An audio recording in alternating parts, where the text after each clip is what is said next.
Welcome back, fans, to Straight Shooting Sports Talk. And as always, I'm your host, Dujane Bland. Today, we're talking NFL. And again, we're staying in the NFC North with our football breakdowns, our team breakdowns. And we're talking about the Bears.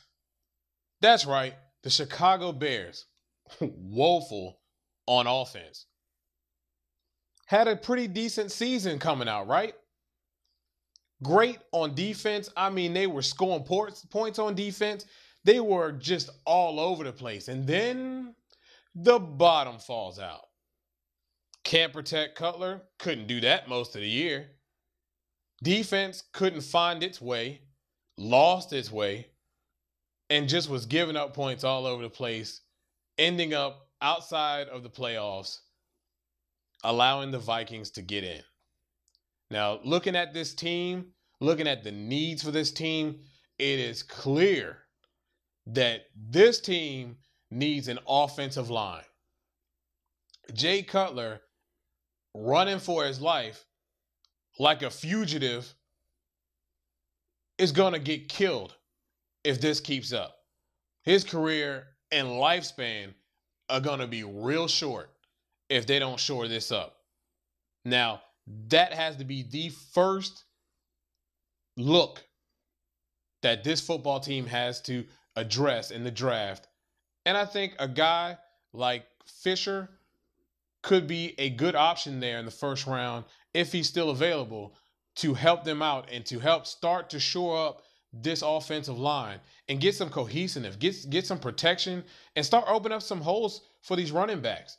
I mean, they're not only not protecting, but they're not even opening up holes for Matt Forte to even get through. So their offensive production is not very effective. Now, you look at the wide receiver position. Yeah, they addressed that with Alshon Jeffries. Great guy, speedster, but he really wasn't that polished last year, being a rookie. And all they had to go to was Brandon Marshall. They need to find another guy to kind of help them out, just in case Jeffries doesn't pan out, being that Johnny Knox retired. And they absolutely positively have to get a tight end, a pass-catching tight end. Because right now, all you got is a bunch of guys that are blocking, and when they get out in pass situations, Jay can't trust to throw to them at all because they're not open, and when they are open, they're not catching it.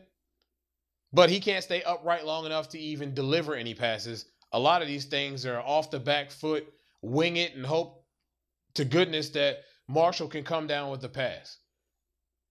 Now, if they can shore up these things, especially that offensive line, you're going to see a dramatic production on the team as a whole. I mean, how many times has that offense hung that defense out to dry? A lot. But the defense took a lot of crap for what the offense could not do. Now, on defense, Urlacher's getting old. Dude is like, 100? I mean, we don't even know if he can play a full season. Will he be back? He wants to be back, but will he be healthy at season's beginning? Who knows? But they need to get a linebacker and start getting some talent because that position is going to start to go away. It is old. It is old.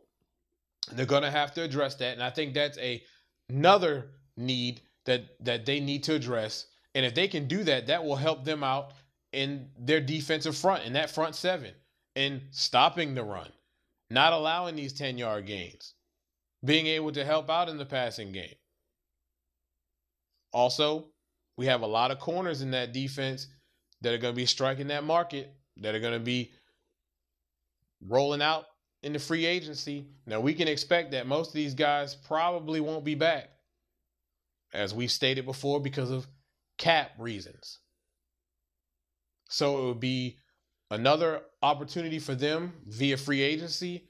And I think really they need to go and try to look and get something in the draft because youth is always best.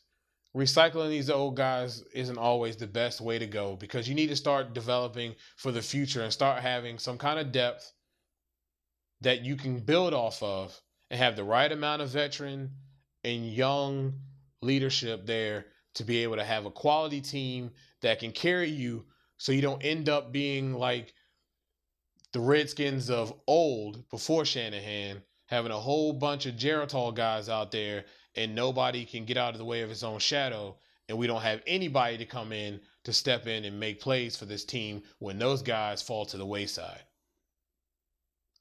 So that's really where it stands. And if they can do that, I mean, the Vikings were great last year, but the Bears need is some offensive production.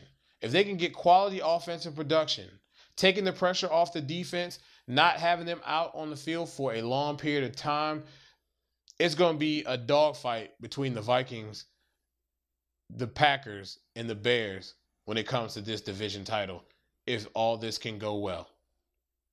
Well, that's it for our show. Again, we thank you, and we ask that you comment at the bottom of our page.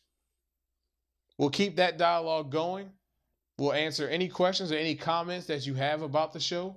If you have a topic that you'd like to hear us discuss on this show, shoot us an email at straightshootingst@gmail.com. And if you haven't subscribed, it's time for you to do so. It's a great show. Well, that's all for Straight Shooting Sports Talk.